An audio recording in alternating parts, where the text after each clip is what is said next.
Right guys, we're still doing a bit of maintenance here. We've just had this in cellulose, but look how much is in there.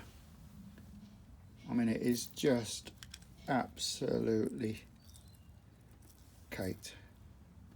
So it's had to come into the workshop, it's had to be stripped down.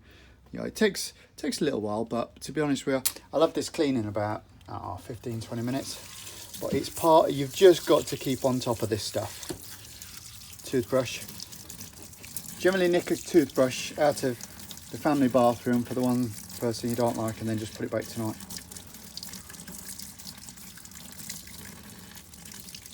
Cellulose when you start spraying is really important. You just need gun cleaner. There's nothing else that will actually do it in the same way.